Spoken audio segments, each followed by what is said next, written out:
두 번째 시간 이제 시작하도록 하겠습니다.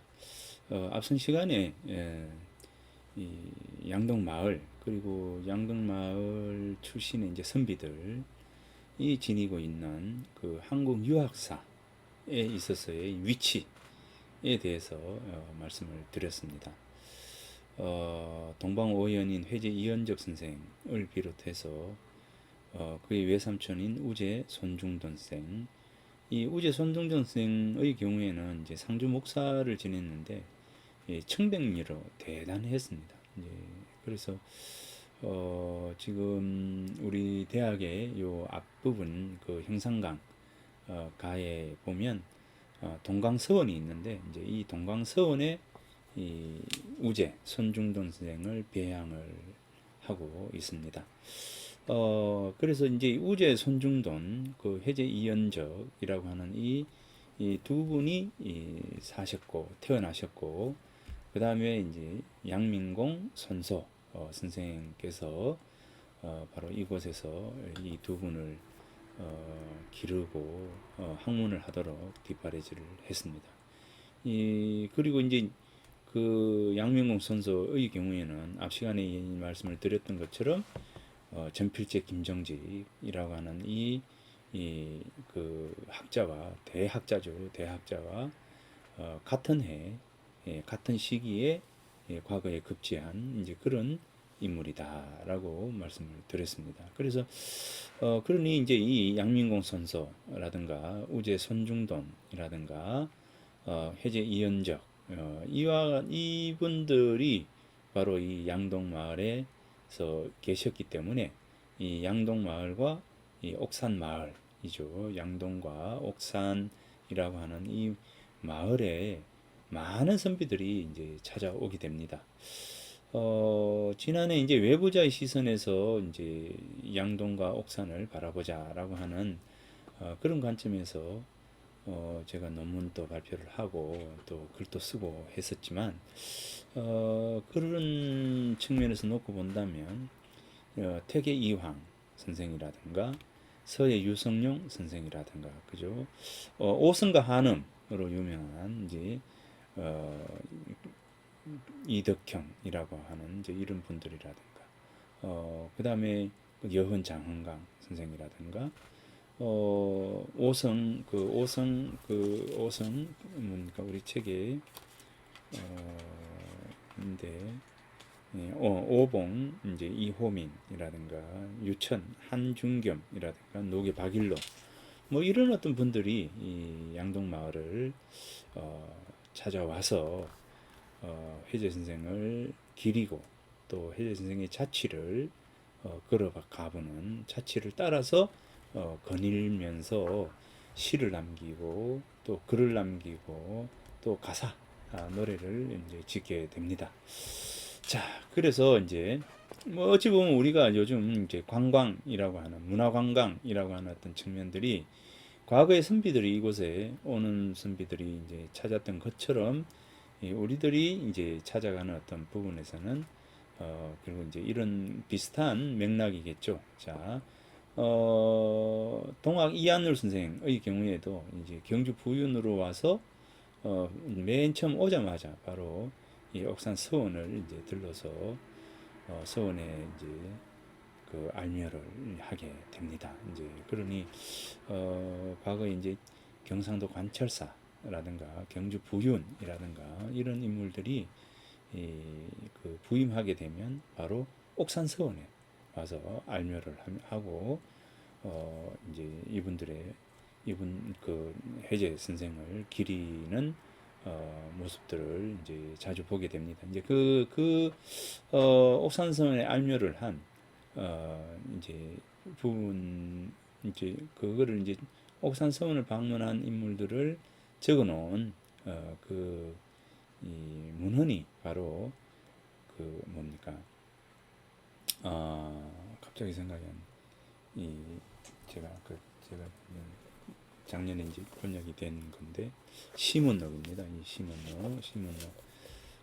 그래서 이제 작년에 이 시문록을 이렇게 이제 번역을 해서 안에 이 내용들이 어떤 내용, 누가 찾아왔고 이제 누가 이곳에서 글을 남겼는가라고 하는 이제 이 부분들을 이제 작년에 또 이야기를 했습니다. 이제 그래서 뭐 굉장히 상당히 많은 분들이 이곳을 찾아왔습니다.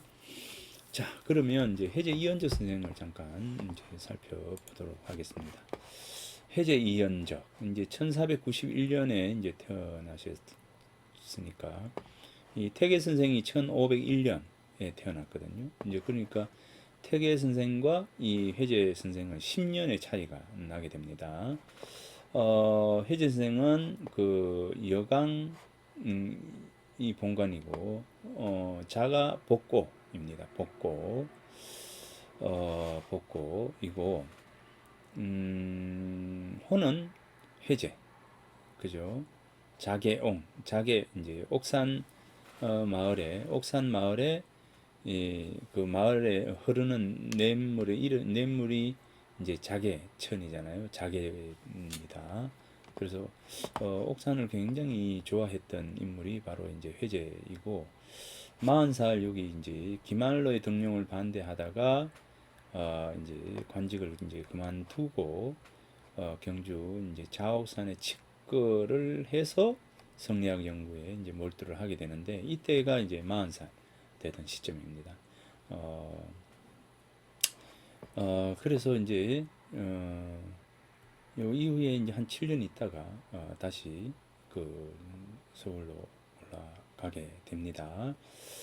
자, 여기 그 해제 선생의 경우에는 이제 뭐 24살에 이제 문과에 급제를 하고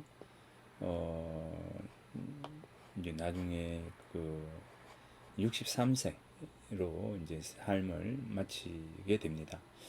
마지막에는 이제 강계에 유배를 가서 그곳에서 강계에서 쓴 시가 바로 이 서경음, 곧 이제 요 뒤에 이 서경음이라고 하는 시를 같이 볼 텐데요. 이 강계 유배에 가서 쓴 첫 시가 바로 이제 서경음이라고 하는 시입니다. 아무튼 이 회제 선생을 에 대해서 양동마을과 함께 한번 살펴보도록 하겠습니다.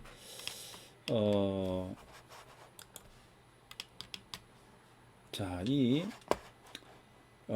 책과 거울, 이 서경음입니다. 서경음, 책과 거울을 노래한다, 이렇게 되죠. 해제 선생의 이제 글인데, 시인데, 관서정오심하고, 이 시는 꼭 외우세요. 이 시는 꼭 외우기 바랍니다. 꼭 외웠으면 좋겠습니다. 이 관서정오심하고 조경정오모라, 그죠? 서경항제전하고 수유가리도니라.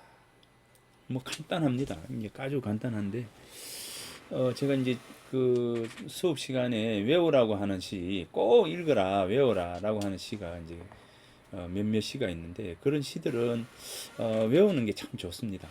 굉장히 좋으니까 꼭 그 외우시기 바랍니다. 아주 좋은 시입니다. 자, 관서정오심하고, 그죠? 관서, 책을 보고서 정, 바르게 하다. 무엇을 바르게 해요? 오심, 내 마음을 바르게 하고, 그죠?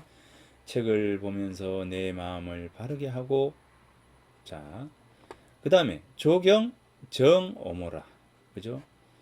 거울에 비추어서, 자, 거울에 비춰서 내 용모를 단정하게 한다. 자, 단정하게 한다.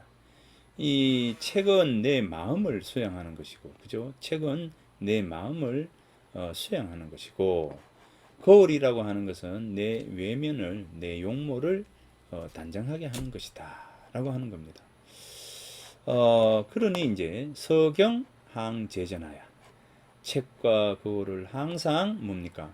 내 앞에 두고서, 자, 내 앞에 두고서 수유가리도니라, 수유, 잠시라도, 그죠? 잠시라도, 가리도, 도에서 떨어지다, 이별하다, 이러잖아요.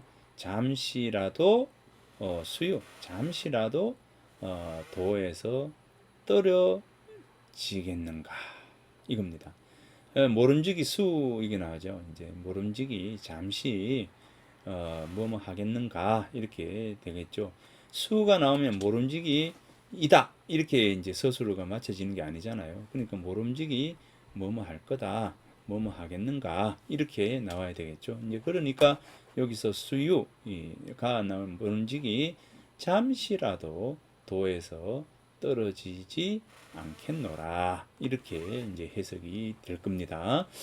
자, 이 아주 간단한 시입니다. 아주 간단한 시이고 뭐 두어 번 뭐 읽으면 다 머릿속에 다 담기게 되는 이제 그런 시입니다. 자, 한 번 더 읽어볼까요? 관서정오심하고 그죠? 관서정오심하고 조경정오모다 오모로다. 자, 조경정오모로다. 서경항제전하야 수유가리도니라. 서경항제전하야 수유가리도니라. 자, 여기 보면 이제 관서정오심하고 이거인 토입니다. 토인데 이거는 이제 뭐 그냥 책을 읽을 때 우리가 이제 토를 붙이죠. 왜냐하면 조사가 없잖아요. 이제 조사가 눈에 띄지 않기 때문에 우리나라 사람들은 이제 원서를 볼 때 이 조사를 붙였습니다. 조사를 붙였습니다. 하고 하지 하며 이걸 이제 토라고 하는데 토는 붙여도 되고 붙이지 않아도 관계가 없습니다. 그래서 이제 붙이는 분들이 계시고 안 붙이는 분들이 계시는데 이거는 뭐 편하게 해도 관계 없습니다. 그래서 이제 뭐 예컨대 그 지곡서당이라고 하는 곳에서는 토를 붙이지 않습니다. 그런데 다른 서당에서는 뭐 전통적으로 이제 하는 서당에서는 토를 붙여서 이렇게 읽고 외고 하고 있습니다. 자, 관서정오심하고 조경정오모라 그죠? 오모라 서경항제전하야 수유가리도니라 이제 이랬습니다. 그래서 관서 책을 보고서 내 마음을 바르게 하고 거울에 비춰서 그죠? 내 몸을 단정하게 한다. 내 용모를 단정하게 한다. 서경항제전하야 책과 거울을 항상 내 앞에 두고서 수유가리도니라. 모름지기 잠시라도 도에서 벗어나겠는가 그죠? 떠나지 않겠다 이렇게 이제 해석이 될 것 같습니다. 뭐 이제 지난번에 이제 관서유감이라고 하는 주자의 시를 읽어봤죠. 자, 기억납니까? 관서유감. 관서유감 기억하십니까? 자, 이 관서유감을 떠올리면서 자, 이 관서라고 하는 왜 책을 읽어야 하는가? 그죠? 왜 책을 읽어야 하는가? 라고 이제 한다면 뭡니까? 생명수가 콸콸콸콸 나오는 거. 아주 맑은 생명수가 콸콸콸콸 떠오르는 거, 오르는 거. 그 맑기 때문에 세상을 비추고 온갖 자연을 비추고 내 자신마저 비출 수 있는 거. 그 내면에 뭔가가 움틀움틀 솟아날 수 있는 거. 이게 바로 이제 책이죠. 그래서 이제 책과 거울이라고 하는 이 두 가지를 항상 우리가 이제 옆에 두고 생각하면서 삶을 살게 된다면 그 내 안에 내 내면의 양식과 내 외면의 이제 내 외모죠. 외모의 단정함이 함께 있으면서 다른 사람과의 어떤 관계 속에서 나를 부끄러운 나를 만들어가지 않는 아주 중요한 이제 요소가 되지 않겠는가라고 하는 겁니다. 외모만 번듯해서 뭐 하겠습니까, 그죠? 외모만 번듯한 것을 우리가 이제 유학에 있어서 논어에서 문질빈빈이거든요. 문이라고 하는 것, 내 외모와 질, 바탕이라고 하는 내 내면이라고 하는 것. 그래서 외모와 내면이 빈빈 함께 빛나고 빛나야 한다는 거죠. 이제 그러니까 어떤 사람은 외모만을 가꾸고, 그죠? 외모만을 가꾸고 내 내면을 가꾸지 않는 사람이 있고, 그죠? 어떤 사람은 내 내면을 가꾸면서도 그러면서도 이제 외모를 가꾸지 않는 그런 사람도 있습니다. 그러니까 이제 책을 보지 않고 늘 얼굴에 화장을 하는 사람 또는 이제 얼굴을 가꾸려고 하는 사람 이런 사람이 있는가 하면 뭐 내 안에 든 것이 중요하지 뭐 내 외모가 뭔 중요해 뭐 아무렇게나 뭐 아무렇게나는 아니지만 그렇게 이제 어, 부끄러우지 않을 만큼만 뭐 하면 되지 뭐. 내 몸만 가리면 되는 것이지 옷이야. 이렇게 생각하는 분도 있습니다.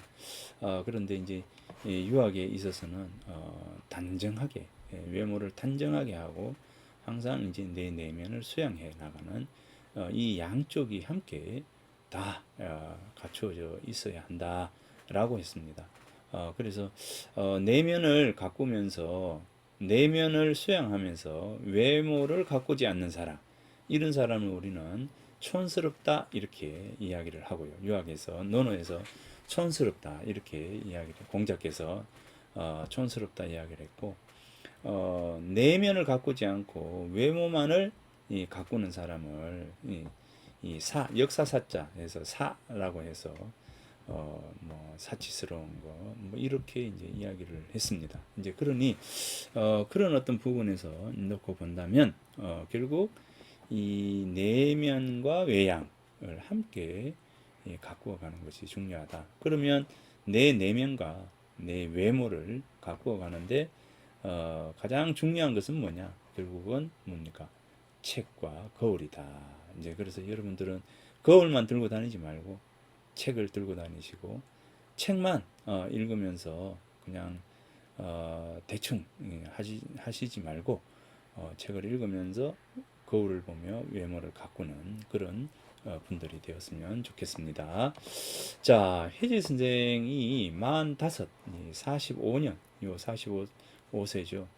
여기 보면 지비가 있습니다. 이 지비, 이 두보이 시에 나오는 얘기인데 지비가 있는데 이 집이라고 하는 것은 지천명의 또 다른 이제 뜻입니다. 이제 그러니까 요 집이라고 하는 것은 50이라고 하는 나이로 따졌을 때 이 50살, 50살 이 바로 50살의 이 하문의 이름이 이제 하문의 명칭이 바로 집이에요.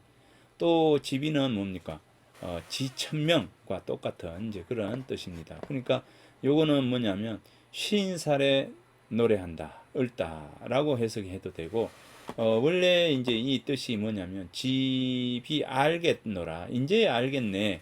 비 요거는 비는 아닐 비자가 아니라 여기서는 잘못될 비자입니다. 그러니까 어, 집이 이렇게 이야기한다면 잘못되었음을 알았노라 이렇게 되겠죠. 잘못된 것을 알았다. 내가 잘못 살아왔는 것을 이제야 알았다. 이렇게 이제 이야기를 하는 겁니다.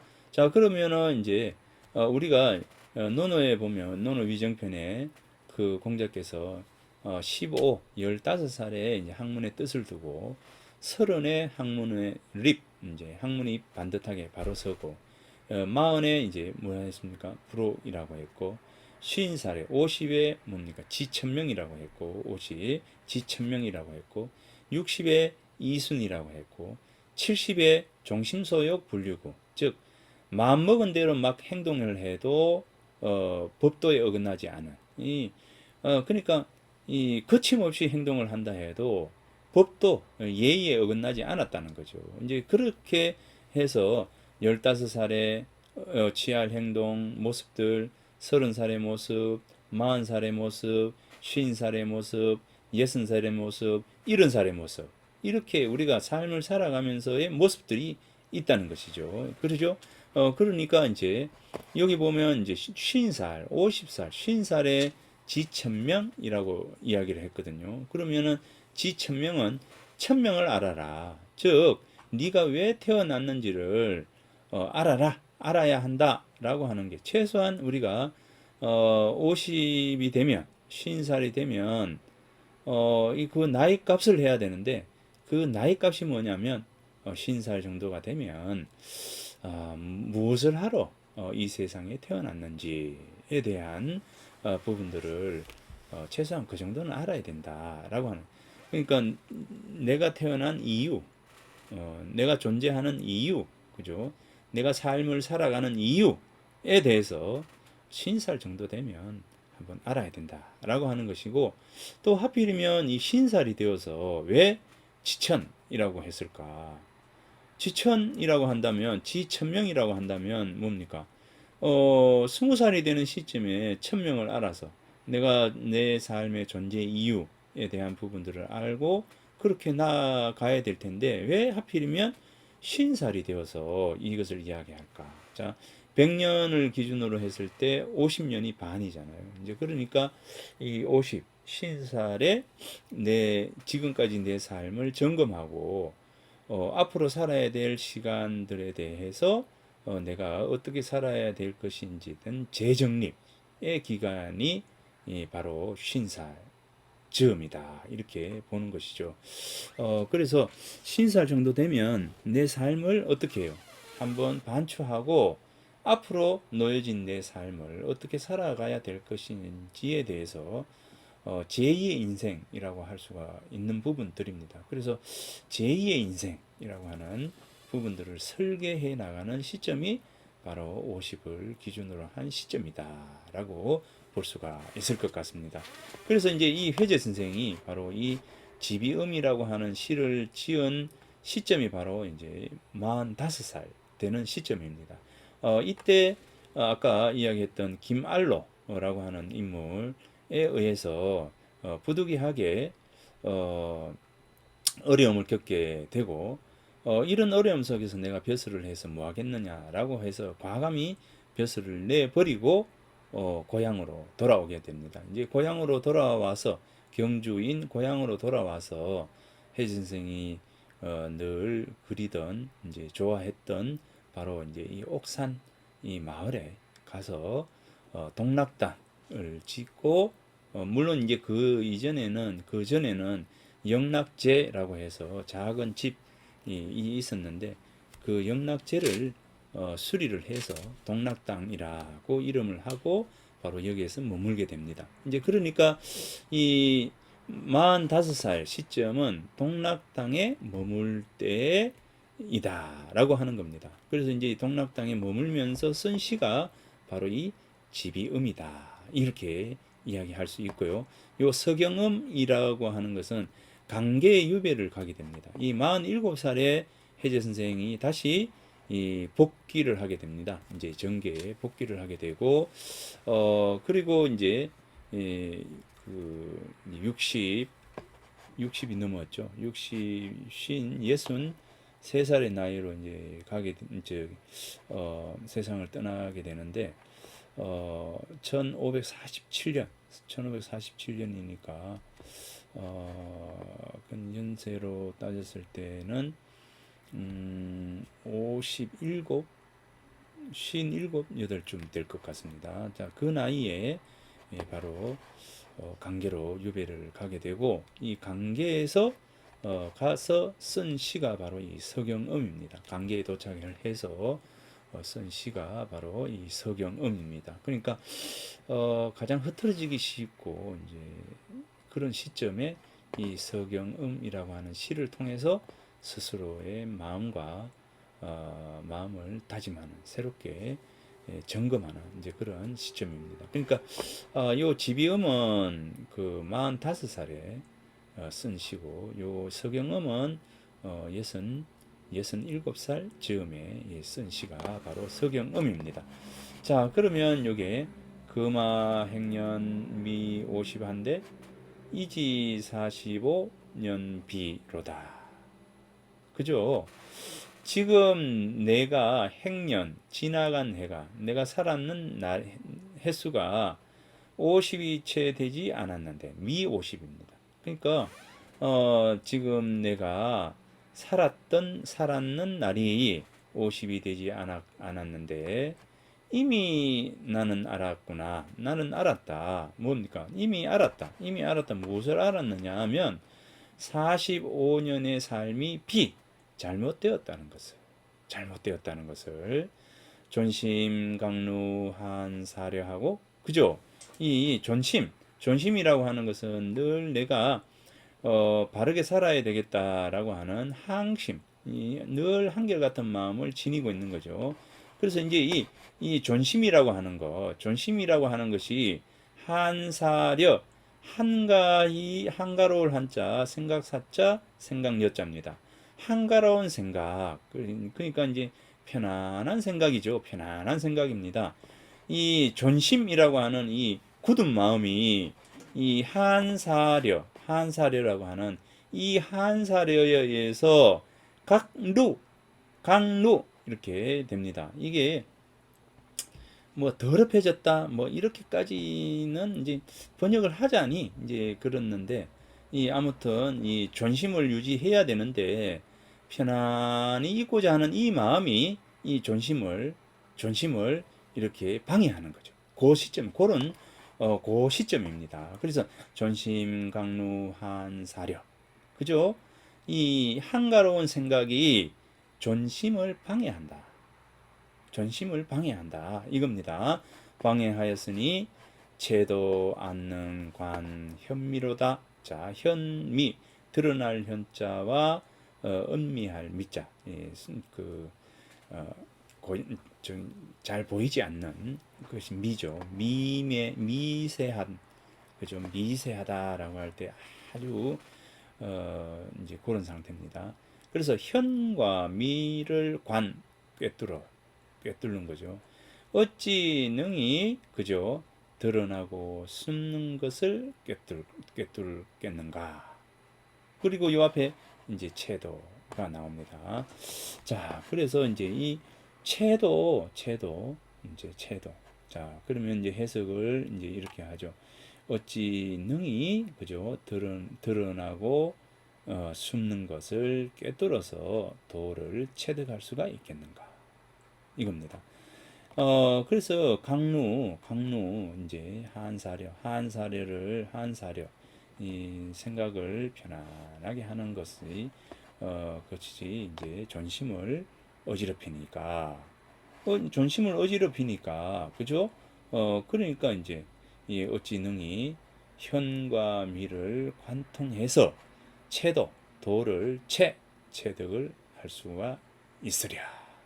그러니까 지금까지 내가 이 존심을 더럽히면서 살아왔습니다. 존심을 굳건히 지키며 살아왔더라면 이 도에 어긋나지 않았을 텐데 지금까지 삶이 잘못됐다는 거죠. 그러니까 이게 지금까지 45살 내가 허살았다 이 이야기를 하는 겁니다. 스스로가 자신에 대한 어떤 점검, 그 내적 성찰, 이 부분들이 45살이 되는 시점에 혜재 선생이 하고 있는 겁니다. 어디에서? 동락당이라고 하는 그 공간 속에서. 자, 그 다음에 이제 여기서부터는 앞으로 나는 이렇게 살겠다라고 하는 앞으로의 다짐입니다.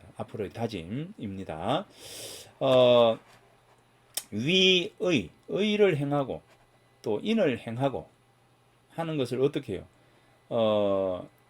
극을 사용하지 아니하고, 그죠? 여기도 이제 그러네요. 이제 채도를 터득하겠다. 근데 지금까지 나는 뭡니까? 어떻게 살았냐면 의를 행하고 인을 행할 때 최선을 다하지 아니했고, 그죠? 최선을 다하지 않았다. 용극입니다. 극을 사용하지 않았다. 최선을 다하지 않았다. 그러니까 의를 행하고 인을 행하는 것을 최선을 다하기를 하지 않았고, 그 다음에 이제 사람과 이제 다른 사람, 남입니다. 다른 사람과 대처하고 또 내가 처할 때, 즉 나를 단속하는 거죠. 그러니까 다른 사람과 대처하고 자기 자신을 단속할 때 또 어김이 다 많았다. 그러니까 철저하게 스스로를 이제 분석하고, 그죠? 내가 이제까지 내 삶에 태도라든가 여러 가지 부분들을 철두철미하게 스스로를 이제 분석하고 성찰하고 이제 그렇게 하는 겁니다. 그래서 이제 종금 발본 이제부터라도 뭐뭐로부터 이제 뭐뭐로부터 이제 이죠. 지금부터 이렇게 지금부터 하겠노라. 발분하겠노라. 그죠? 발분하겠다. 그 다음에 망신, 몸을 잊고 발분.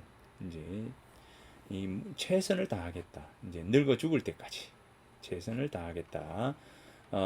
그리고 이제 적을 과자에 허물 과자.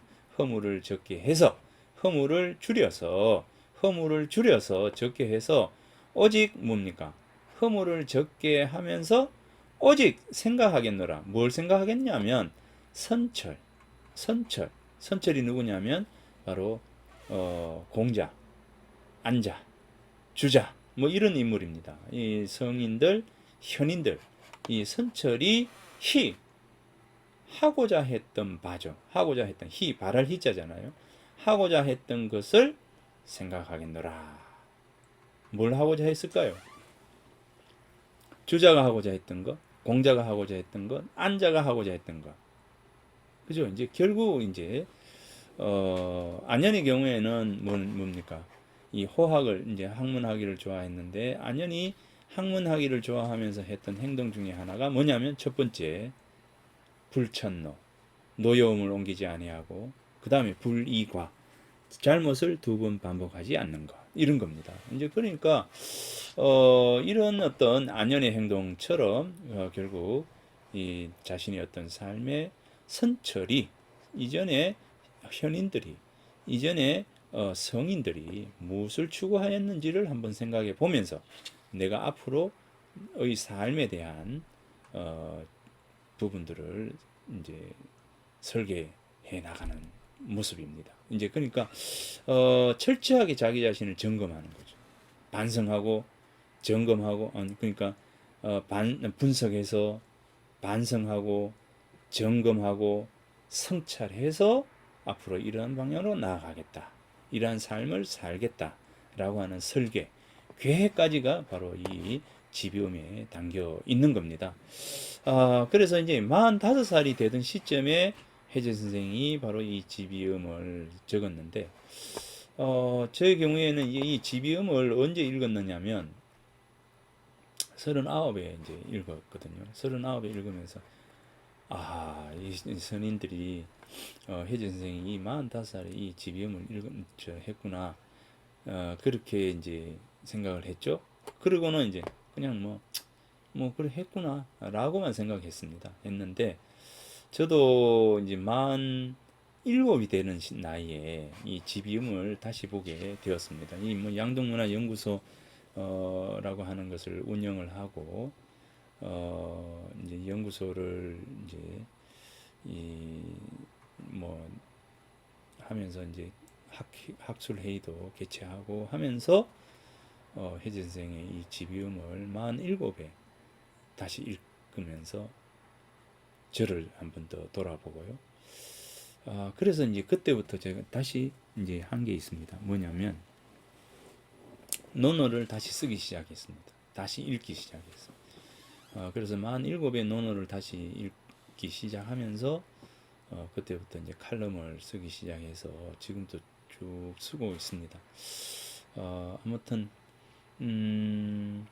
영조 대왕, 영조 다들 아시죠? 영조께서 대학을 이제 3번 정도 봤다 하셨는데 그 3번 봤다라고 하는 것은 대학을 읽으면서 크게는 3번의 어떤 그 터닝 포인트, 그죠?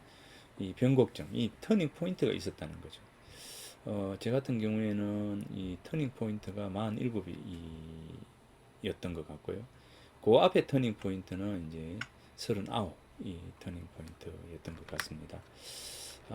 그래서 이제 어찌 보면 우리가 공부를 하면서 이렇게 뭔가 이렇게 달라지고 같은 글이 다른 방향으로 비춰지고 바라보여지고 이런 시점이 있습니다. 이제 저로서는 이제 39에 한번 그것을 느꼈고 이 47에 이제 그것을 이제 느꼈는데, 또 여러분들은 또 언제 그것을 또 느꼈는지 모르겠습니다만, 아무튼 우리가 우리의 생각의 어떤 변화에 따라서 어떤 시라든가 어떤 글이라든가 라고 하는 것이 완전히 다르게 새로운 관점에서 보여질 때가 있습니다. 바로 이제 그때가 바로 우리는 터닝 포인트라고 이렇게 이야기를 하는 것이죠. 자, 그래서 이제 그 부분들을 생각을 하면서 여러분들도 이제 이 시들을 한 번쯤은 이렇게 읽어보는 시간을 가졌으면 좋겠습니다.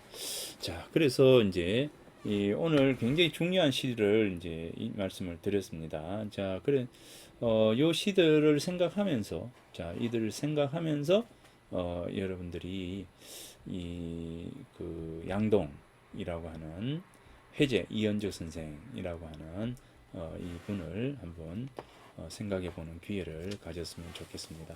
자, 이 책과 거울이라고 하는 서경음이라고 하는 시와 지비음이라고 하는 시를 꼭 기억을 좀 해두면서 여러분들에게 도움이 되는 그런 시간이었으면 합니다.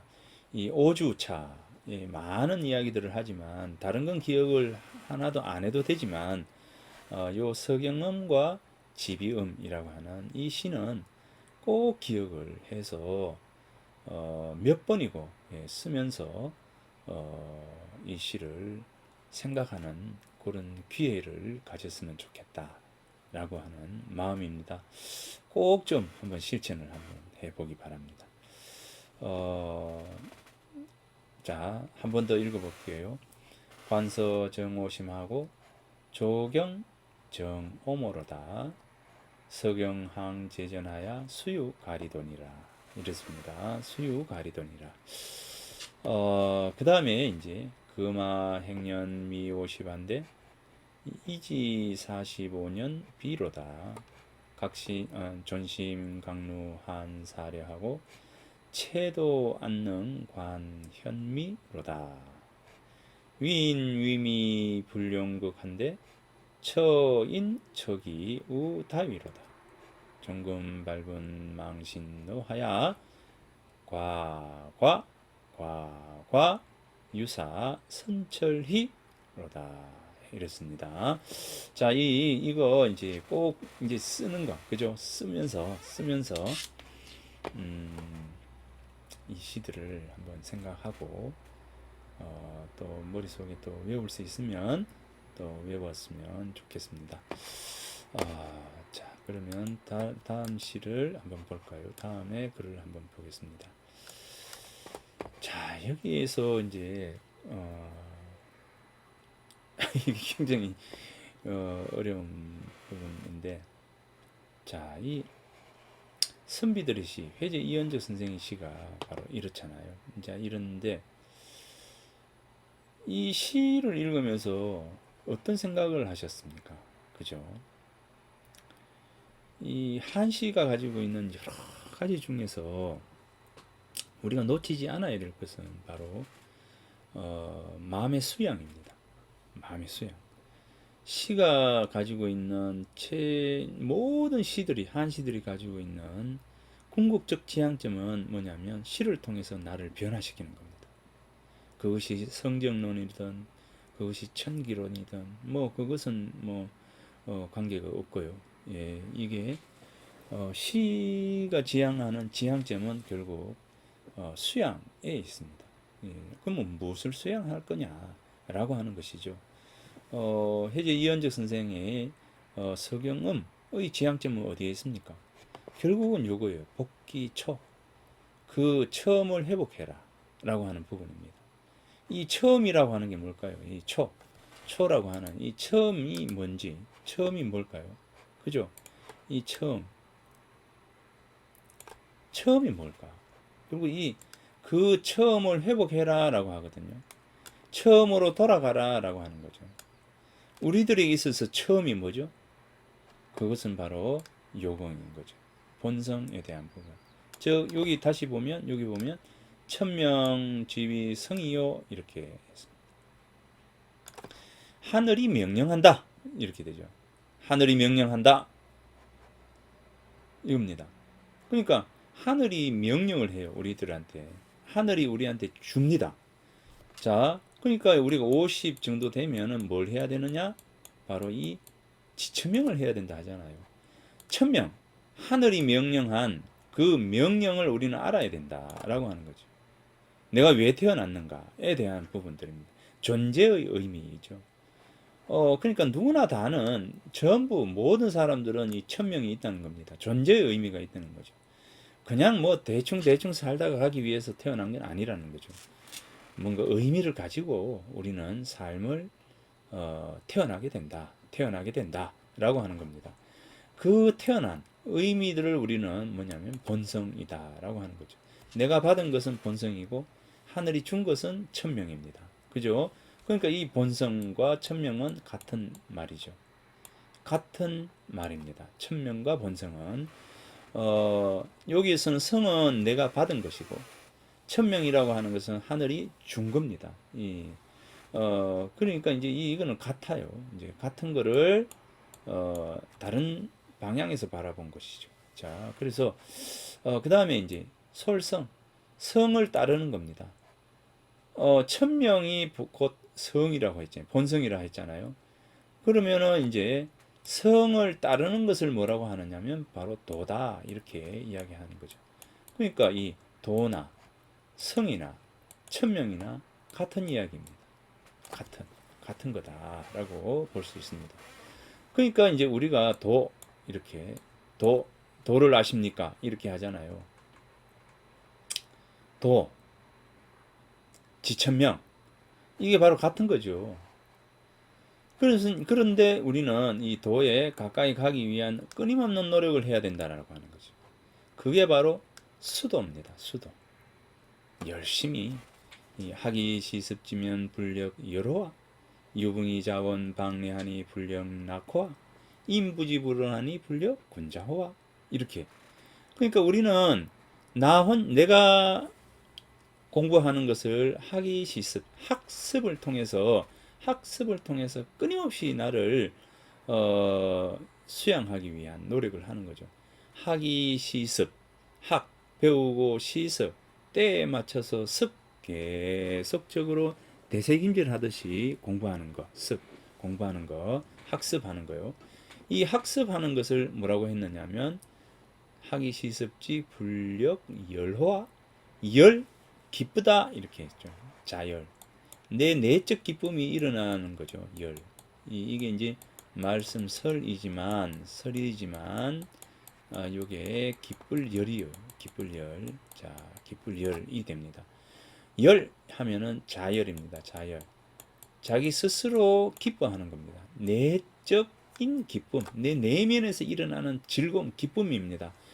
그래서 이제 공부하다 보면 하기 시습하다 보면은 그래 이거야 라고 하는 기쁨이죠.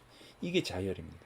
그 다음에 유붕이 자원 방례하니 불령 락화 이렇게 즐거울 낙자라고 하는 이 락은 뭐냐면 동락입니다. 함께 즐거워하는, 함께 공부하는 즐거움입니다. 그리고 이제 여러분들이 위덕대학교에 들어와서 함께 공부를 하는 과정이잖아요. 이 공부를 하면서 이 사람도 자열이 일어나고 이 사람도 자열이 일어나고 이 자열을 모았을 때 뭡니까? 이게 바로 동락인 거죠. 함께 즐거워하는 거. 그래서 우리는 열락의 기쁨입니다. 열락의 기쁨. 내 내면으로부터의 기쁨, 그리고 상대와 함께 이 뭔가를 알아간다는 즐거움 해서 열락 이렇게 되는 거죠. 그래서 이 연락이에요. 이 연락을 통해서 그냥 공부하는 게 귀찮고 공부하는 게 힘들고 그죠? 아이고 공부하니까 너무 힘들어 막 이렇게 이야기하는 것이 아니라 뭡니까? 아이고 공부하기 이것도 배울 수 있네. 아이고 공부하기 이런 것도 배웠네라고 하면 아이고 그렇구나. 바로 이거였구나 라고 하는 이런 거죠. 자, 이런 것이 결국 뭐를 한다고요? 수도. 수도, 도를 닦는 과정이라는 것이죠.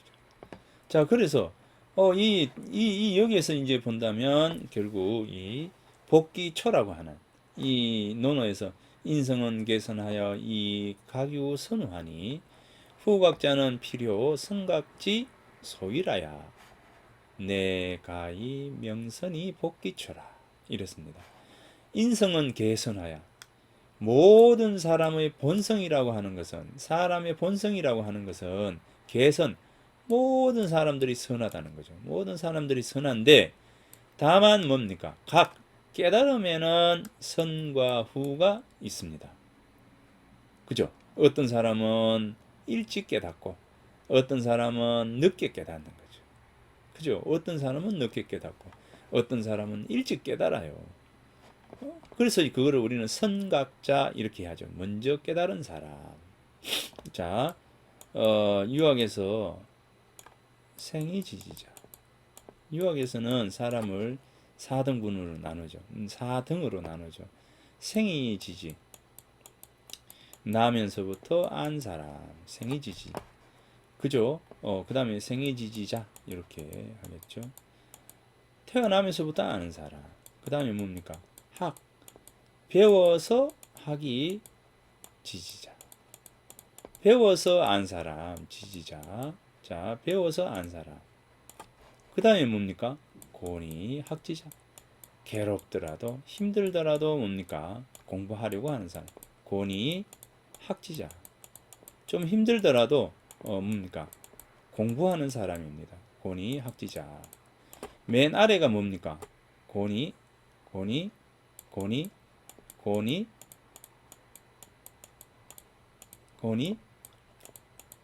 불학자. 배우지 않는 사람. 괴롭다고 해서 불학자, 배우지 않는 사람입니다. 자, 여기 사람은 우리가 이 아래 사람, 고니 불학자는 논할 가치가 없다. 예, 공자는 그랬습니다. 하등 이렇게 했습니다. 그러니까 이 아래는 우리 뭐 여기까지 이야기해야 되냐? 이야기하지 말자. 이렇게 해서 고니 불학자는 인정을 하지 않습니다. 고니 학지자. 괴롭지만 학지 배우려고 하는 사람 이제 저 같은 사람들 뭐 우리 모두가 그렇죠. 이제 지금 이 동영상을 듣고 계시는 분들도 권위 학지자입니다. 이분 동영상 듣고 계시는 분 중에는 학위 지지자도 계시겠죠, 그죠? 자, 이 생위 지지자 이 뭡니까? 공자와 같은 분, 그 다음에 또 어떤 분요? 부처님 같은 분. 그죠? 예수님 같은 분. 이런 분들이 바로 생이 지지자예요. 천상천하 유아독전 뭐 이렇게 이제 하셨다고 하는 부처님 같은 분들이 바로 생이 지지자입니다. 생이 지지자. 그다음에 안현과 같은 이런 분들이 누구냐면 이제 학이 지지자. 자, 그래서 생이 지지자들은 성현들. 뭐 나자마자 안 사람. 뭐 나자마자 뭐 알지는 알았겠죠. 그죠? 어찌 됐든 이제 일찍 깨닫는 거예요. 예컨대 이걸 이제 숫자로 놓고 본다면 뭐 한 15살에 이미 깨달음이 오는 사람. 그죠? 자, 그 다음에 학위 지지자. 배워서 안 사람. 요 뭐 우리가 한 30살 정도로 봅시다. 본다면 한 30살에 깨달은 거예요. 자, 이게 이제 각이에요. 깨달음이라고 하는 이 각입니다. 자, 각. 자, 권위학지자 같으면 어떻습니까? 뭐 50에서 지천명 했으니까 50에서 한 70 죽기 전까지 깨달으려고 노력하는 사람들. 자, 이렇게 놓고 본다면 어떻습니까? 깨달음에 요 15살이 깨달은 사람을 우리는 뭐라고 하겠죠? 선각이라 이렇게 하고 뒤에 깨달은 사람을 바로 후각이다 이렇게 하겠죠. 그러니까 그러나 뭡니까? 죽음이라고 하는 것을 대면했을 때, 자, 죽음이라고 하는 것이 우리한테 왔을 때 뭡니까? 결국은 깨달음은 똑같다는 겁니다. 늦게 깨달으나 일찍 깨달으나 똑같다는 겁니다. 자, 그러면 이 깨달음은 뭘 깨달아야 하느냐라고 하겠죠. 깨달음 뭘 깨달아야 돼요? 결국은 요걸 하는 거죠. 명선. 내 마음속에. 내 마음속에 있는 것을 밝히는 겁니다. 선을 밝히는 거예요. 내가 이거 뭡니까? 인성은 개선. 사람은 뭡니까? 사람의 성은 성선설이잖아요. 사람의 성은 뭐 선하다라고 하는 부분이요. 자, 그러면 여기 지금 50분 되었으니까 자 끊었다가 다시 시작.